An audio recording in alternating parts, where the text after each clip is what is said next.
Mapagpalang araw mga ma'am sir, dito tayo sa Umingan pa din. Ito burol. Sa naghahanap po ng may burol. Dito tayo sa gitna ngayon. Unumpisan natin dito sa gitna. May rice line po ito. Rice line. Tapos may burol pa doon. May sukat po ito na 1.6 hectares. Titulado mga ma'am sir. May sarili siyang right of way. May ano to, tingnan nyo yung tubig niya. May bukal. Hindi nawawalan ng tubig. Ang taas dito mga ma'am sir. Ganda. Malapit pa po to sa school. Siguro mga sana 100 meters yung right of way niya, more or less, from cemented road mga ma'am sir. Maluwang din yung right of way. Pasok po yung 4 wheels. Kunting ayos lang, papasilip lang natin mamaya. Dito lang tayo nag-start. Boundary mga kawayan. May bakod na rin sa kabila. Ito po. Wow, medyo madilim lang ata. Boundary din ng kawayan, pa ganyan. Kung dun sa may kabahayan. Ship natin sa drone, ma'am sir.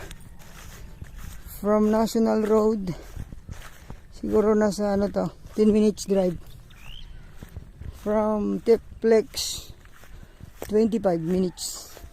More or less. From Manila to 3 hours. Ayun, ang ganda dito magpatayo ng bahay. Ha? Ma'am sir, mamili na kayo kung saan kayo magpapatayo. Dito, doon, o doon. Pero para sa akin dito. Kaya lang di po ako ang bibili. Kaya kayo po mag-decide. Pero dito, ang ganda.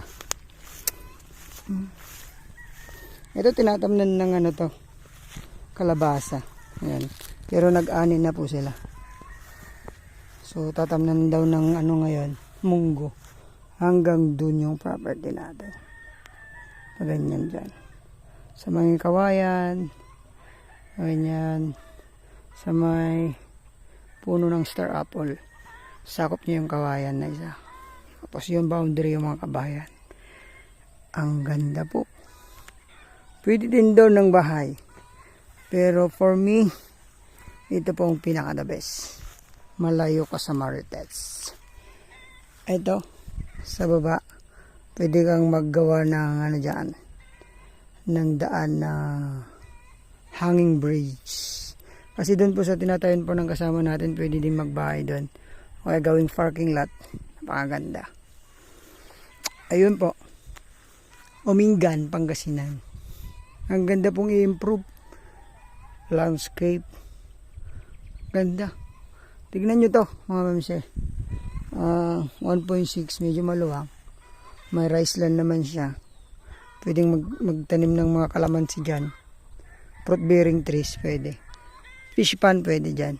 Kasi ang ganda. Ayan. So, Umingan, Pangasinan, titled property, mga mamsay. 1.6 150 per square meter yung asking ni ma'am. Apa, sagot niya pong capital gains at may bawas pa daw po. Syempre personal tayong tumawad. Upon viewing yung property, pwede natin siyang tawagan or punta tayo sa bahay niya kasi taga Umingan lang naman po siya. So sa mga naghahanap ng rolling type with rice land, eto na yung hanap nyo mga mamsay. Malapit sa school, may sariling right of way. So makakadaan yung ating mga sasakyan. Pasilip ko lang po dun sa right side. Oras 12:30 yung pinaka ang init na, pero okay lang yan.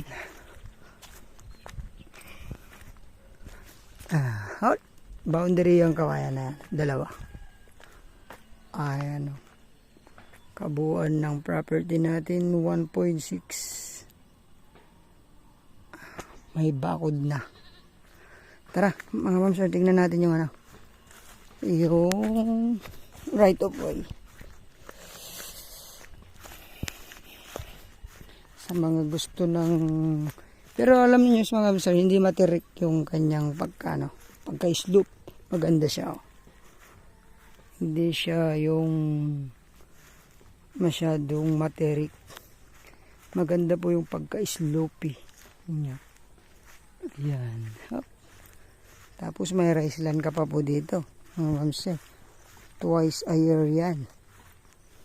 Tinatamnan. May pagkukunan ng palay, bigas. Ayan. Flood free. Tsaka sa mga gusto ng tahimik na property, dito ka na. Mga ma'am sir. Tara po, tignan natin dun sa right of way. Ganda.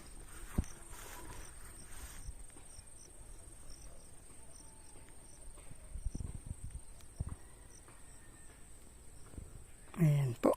Tara po sa my right of way. Ayan, galing tayo dun. Ganda. Tara sa may right of way.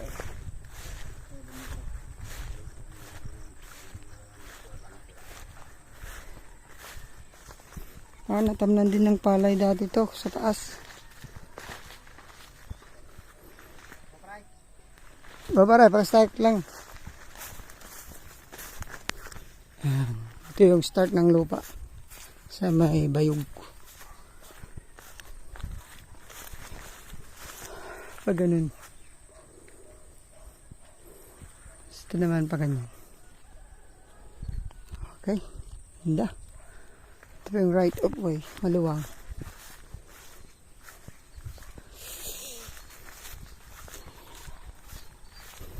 Kunting ayos lang.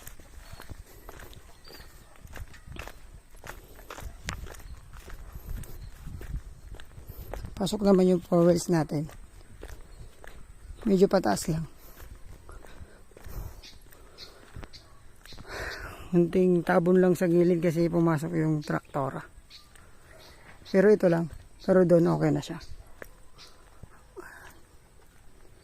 So ayun po. Magandang araw pong muli. Sana magustuhan nyo to. 1.6 hectares. Dito sa bayan po ng Umingan. 150 per square meter. Ayan. Thank you po. God bless sa ating lahat.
Ayan.